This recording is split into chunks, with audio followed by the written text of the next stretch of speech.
shame to go fishing on a Sunday? Ain't it a shame? Ain't it a shame to go fishing on a Sunday? Ain't it a shame?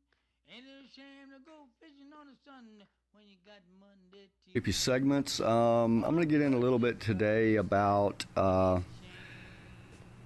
the way that we are guided, kind of like a horse with a corrective bit in its mouth, by the things that you're seeing in front of you. It's, social controls and the way that they occur. But before we get into all that, I want to show you some pictures from Montreal.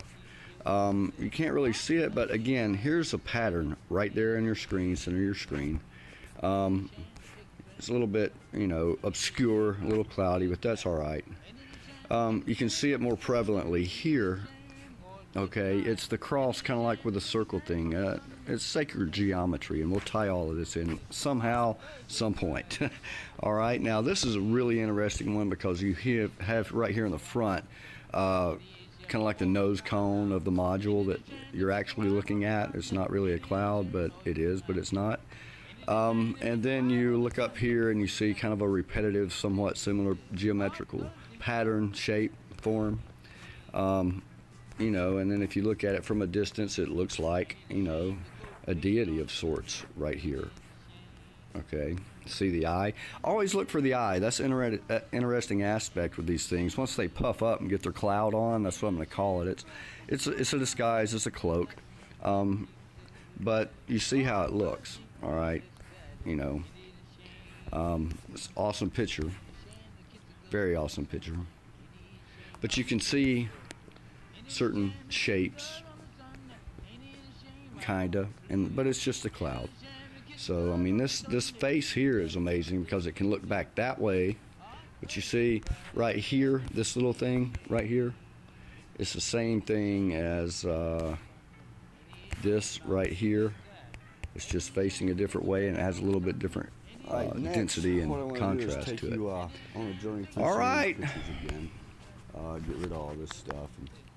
There we go. Now I took this picture. You can see a dimensional being coming in, and this is about conditioning of the mind and how we've been governed and basically railroaded into a certain set of ethics, a certain set of belief systems and moralistic outlooks, all the way back. This is going to be a video.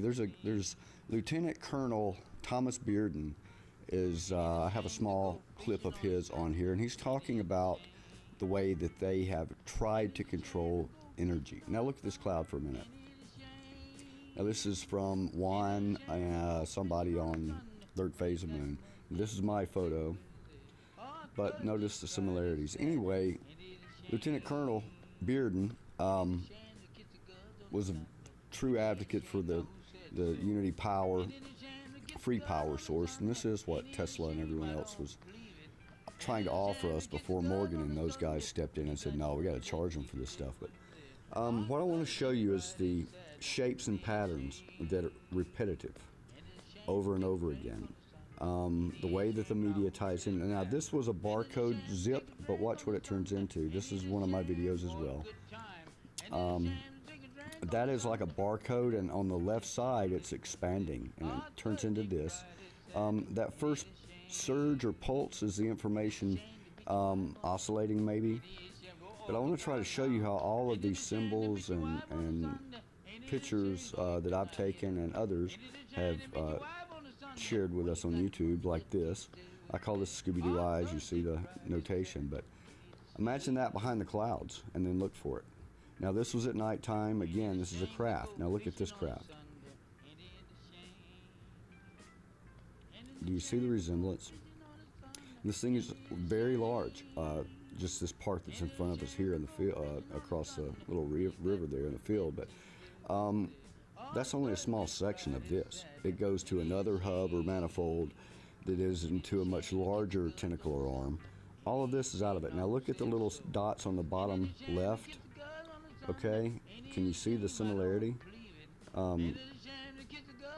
There's something going on here, people, and I'm trying to share it with you. This is another photograph, nothing but orbs, right? Okay, well, when I began enhancing it, playing around with it, things started coming out. And this is the sacred geometry. People, you have not been told the truth, nor have I. I'm on the path of trying to show you what I have seen, you know, by no effort of my own. That's the divine geometry, geometria. The all that is here, and it's tired of the shit that we've been getting from those in control. But these patterns, these pumps, you know, we live in a very electronic universe. We have the three-dimensional things which we see, and that's how we think. But there is a fourth dimension, and many, many more.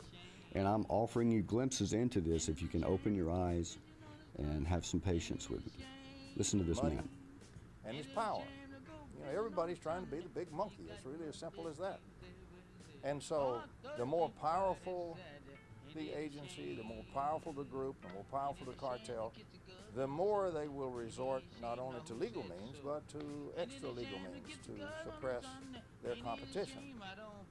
You know, this is openly known today. For example, the greatest espionage in the world is industrial espionage between one corporation and another right here in America. They're the ones that hire all the spies and the spooky equipment and everything like that, by far more than the intel agents do. So that's one thing we have. We have the giant industrial, or really cartel, economic cartels in energy. And it's not one cartel, so there are many, many groups in energy. And each of those has become very powerful in its own area, and each one does not wish to see simple little electrical taps pulling out enormous energy from the vacuum. They would much rather see you burning a lot more oil and so forth. So, yes, there's in my view, there is a very active suppression effort by those kinds of folks. Part of that goes into very unique areas. They don't do it so much. It's not totally mafia type stuff. It's not like, you know, you just flat get shot. There's some of that. But one of the main ways of suppressing it is they take a deep psychological profile of an individual that they wish to suppress. What it means is they really wish to get him entangled in all kinds of difficulties he can't get out of. Now, a good trait from a human being standpoint may be a very valuable trait to somebody who wishes to manipulate you. For example, suppose you're easy to approach. That's a vulnerability. That's a serious vulnerability. So one's deep psychological profile is examined in great depth by real experts. And any way that you can be gotten to where you're naive, you don't have knowledge, who knows international finance? You can be had on a money laundering scheme easily and not even recognize that's what you're in. So any way that you do not have good knowledge, you do not have ability, or you have a vulnerability, they call them vulnerabilities, then they arrange scenarios just like you would write a movie. In fact, they do it with computers, all computerized. And in this scenario, we write a play where this particular vulnerability is going to be exploited in the target. Now, they keep deep psychological profiles on lots of useful fellows. These are people who basically have knee-jerk reactions or something, or they're radical, or they have some kind of way they interact, which, if could be connected with you, would be in the area we wish the interaction to occur, to get you off into something else totally different from what you're doing. So the next thing you know, here, all it takes to set that up may be a phone call and stimulate the interaction to occur. And then the controllers sit back and watch the game go. It's gaming. But it's just like watching a movie scenario.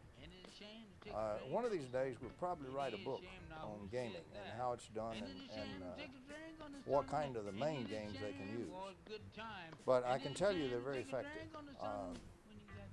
You can get so many different games from so many different walks of life by so many charming folks who are really oily characters that you would not believe it. And those come at you in mass. And usually they bury you. They bury you off in the courts. They bury you off. They get you tricked into doing an illegal act. How would they do that if you wouldn't violate the law? Real simple. How can you be made to violate the law when you're not a criminal? All right, let me see where we're at here. This is just photographs that I've taken again, and I don't know what the hell. Anyway, sorry about that, but I'll get it tightened up a little bit later. shame to kiss the girls on a Sunday? Ain't it a shame? Now who said so? Ain't it a shame to kiss the girls on a Sunday? Ain't it a shame? I don't believe it. Ain't it a shame to kiss the girls on a Sunday when you got Monday, Tuesday, Wednesday,